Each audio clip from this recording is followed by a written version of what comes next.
Hello, good morning students. How are you? उम्मीद है आप सभी ठीक होंगे, स्वस्थ होंगे। तो आज हम आपकी जो हिंदी पाठमाला है उसके जो है पाठ 2 बालक चंद्रगुप्त के बारे में पढ़ेंगे। सबसे पहले हमें ये पता होना चाहिए कि बालक चंद्रगुप्त जो हैं वो कौन थे और उन्होंने किस तरह से विजय प्राप्त की, किस तरह से हमारे देश को आगे बढ़ाया। ये सब चीज़ें हम आज बालक चंद्रगुप्त नामक पाठ में पढ़ेंगे। तो सबसे पहले हम देखते हैं कि छात्रों को जो है आजकल मौर्य साम्राज्य, चंद्रगुप्त जो थे वो एक मौर्य साम्राज्य के संबंधित थे, मौर्य साम्राज्य से संबंध था उनका। और उन्हें वो जब बड़े हुए तो वो राजा बने थे। बल बुद्धि की परीक्षा भी उनकी हुई थी। और इस पाठ का उद्देश्य क्या है कि जो ये पाठ यहाँ दिया गया है, इस पाठ को पढ़ाने का उद्देश्य है कि हमारे देश में जो है अनेक शूरवीर हुए थे और हमारा इतिहास बड़ा ही गौरवशाली है, जिसके कारण वर्तमान में भी हम इनकी अपने आने वाले कल की आधारशिला रख सकते हैं और हमें अपने वर्तमान में खूब परिश्रम करना चाहिए।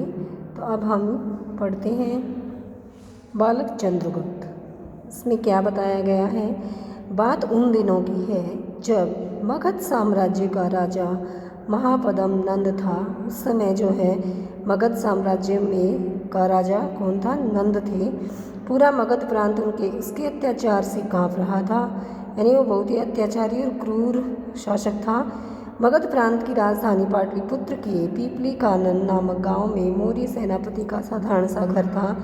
मौर्य सेनापति के बंदी हो जाने के कारण उनके कुटुंब का जीवन बहुत कष्ट से बीत रहा था, कष्ट में बीत रहा था, क्योंकि उन्हें जो है बंदी बना लिया गया था मौर्य सेनापति को। और उनका जो जीवन है, घर परिवार के जो लोग थे, उनका जीवन बड़ा ही कष्ट में बीत रहा था। एक बालक उसी घर के सामने खेल रहा था। कुछ लड़के उसकी प्रजा बने हुए थे और वह बना था राजा। राजा बना वह बालक कभी किसी को घोड़ा और किसी को हाथी बनाकर चढ़ता। वह पुरस्कार और दंड आदि देने का भी राजकीय अभिनय कर रहा था। उसी ओर से एक ब्राह्मण जा रहे थे, उसका नाम था चाणक्य। जो वहाँ से ब्राह्मण गुजर रहे थे उनका नाम था चाणक्य। भी बहुत बुद्धिमान थे। वे ध्यान से उस लड़के की राजक्रीड़ा देखने लगे। उनके मन में कौतूहल भी हुआ और कुछ विनोद भी सूझा। विनोद यानी कि कुछ हंसी मजाक करने की सोची उन्होंने ठीक ब्राह्मण की तरह राजा बने उस बालक के पास जाकर याचना की, यानी कि इससे प्रार्थना की, राजन मुझे दूध पीने के लिए गाय चाहिए।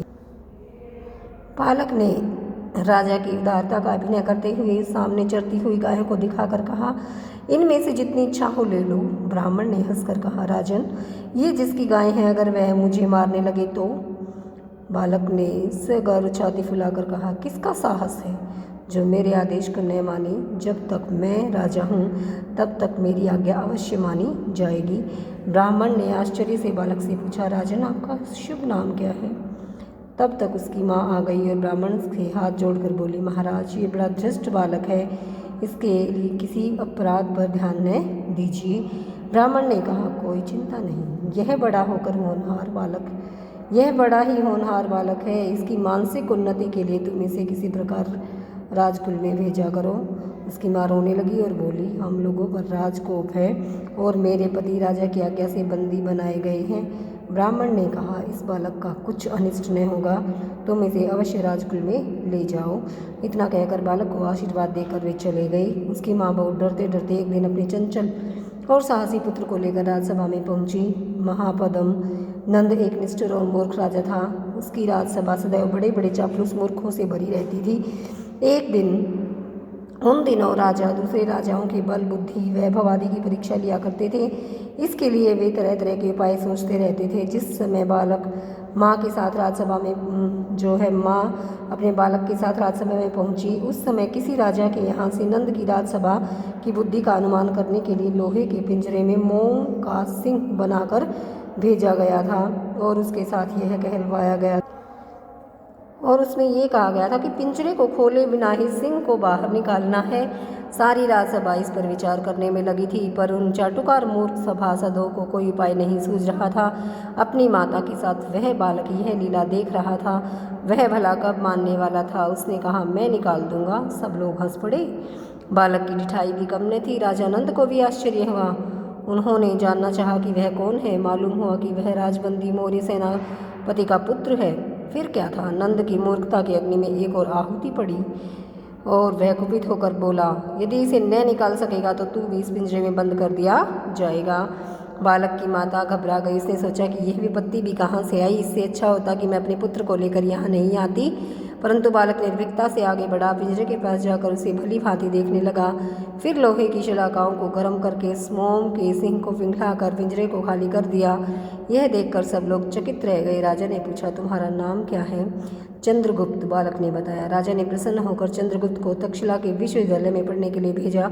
आगे चलकर वही बालक उसी ब्राह्मण चाणक्य की सहायता से सम्राट चंद्रगुप्त मौर्य बना और मगध में पाटलिपुत्र के राज सिंहासन पर बैठा। चंद्रगुप्त मौर्य ने ही अपने बाहुबल से सिकंदर के यूनानी साम्राज्य के आतंक से भारत को स्वतंत्र कराया था। तो ये थी इसकी कहानी बालक चंद्रगुप्त की, और जिसमें बताया गया है कि किस तरह से राजा जो है चंद्रगुप्त है, उन्होंने अपने वीर होने का, अपने बुद्धिमान होने का परिचय जो है अपने बचपन में ही दे दिया था।